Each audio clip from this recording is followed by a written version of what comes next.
Right. Hello, good evening, good morning, good afternoon. Welcome wherever you are, whenever it is. My name is Paul. I'm also called Knickknack. I'm the brains behind Knickknacks of Peculiar and behind the Mr. Cuddy 2977 YouTube channel. If this is the first time you've seen one of my TV reviews, yes, this is a TV reviews. It's part of a playlist of about eventually 10 reviews of For All Mankind's 5th season. If this is the first one you've seen, you're seeing it out of order, so feel free to explore the playlist, okay? At any rate, this is what I thought of episode 7 of the series, called The Sirens of Titan. This is what I thought and saw of episode 7. Episode 7, Sirens of Titan, is set some 6 months after No Sudden Moves and shows us Kelly Baldwin, Cynthia Wu, and the rest of the crew of the Sojourner 1 as they head for the Saturnian moon, Titan. As they're en route, the Sojourner are in contact with the crew of the Kuragan-sponsored Cosmos 1 as the latter ship is aerobraking its way to Titan, only for the Sojourner 1 to lose contact as Cosmos 1 is captured by Saturn's gravity.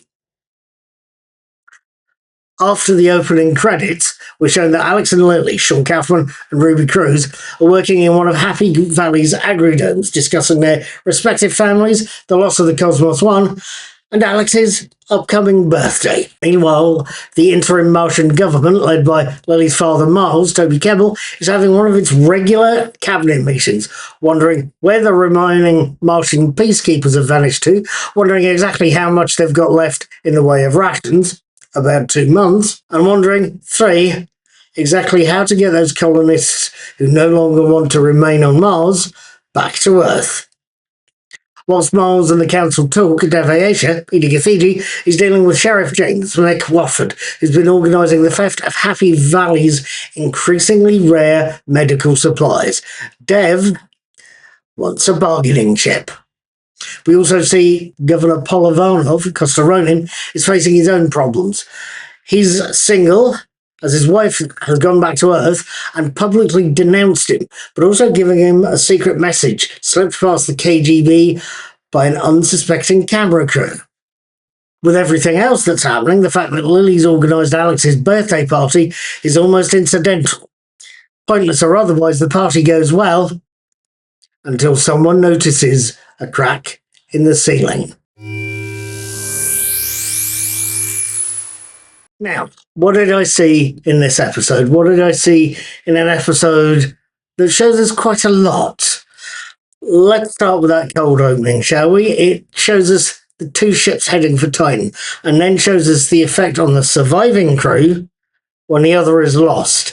It opens with an utter tragedy, in other words, and it's some of the most powerful minutes of TV I think I've seen in For All Mankind. It is literally telling us there's been a lot of death. In the main part of the episode, we get a story that starts 6 months after the embargo, I should add here, and we see how the sons and daughters of Mars-led cabinet have been dealing with this situation. They're coping well with help from the ISN, but they are very aware that help could be withdrawn at any minute now. So we get a note of extreme tragedy and extreme tension right from the word go. That tension is racked up even further when we're shown that the Martian peacekeepers have their own agenda, and they are raiding Happy Valley and much needed medical supplies with the cooperation and leadership of Dev Aisha. The apparent final nail in the coffin comes the crack in the agridome, which Alex notices first. Those agridomes, so you know, are effectively the food supply. They're where crops are grown on Mars. That crack in the dome is no accident. It's the result of enemy action and has affected more than one agridome. It's an action that leaves Happy Valley with a lot less food, with just 2 weeks of food as opposed to the 2 months they had at the start of the episode. It's an action that really does not help the colonists. Is this episode tense? Has it seen loss of life? Is it seeing a bad situation getting a hell of a lot worse? Oh, yes. There's plenty more happening in this episode, more than I could possibly even tell you about. But one thing I did notice was Alex's party. It's a major plot point, and one that involves the inevitable teasing, the almost sex life, and a big dance routine organised by Lily. It's one that's inevitably interrupted by a disapproving Lee Jung-gil, C.S. Lee, who shakes his head disapprovingly before breaking into a reasonably good imitation of the opening Gangnam Style dance. No, I'm not going to try it again. But I'm not surprised to see it somehow. The character is, after all, supposed to be Korean, much like Psy himself. It's a nicely presented piece of fluff before the bridge caves in.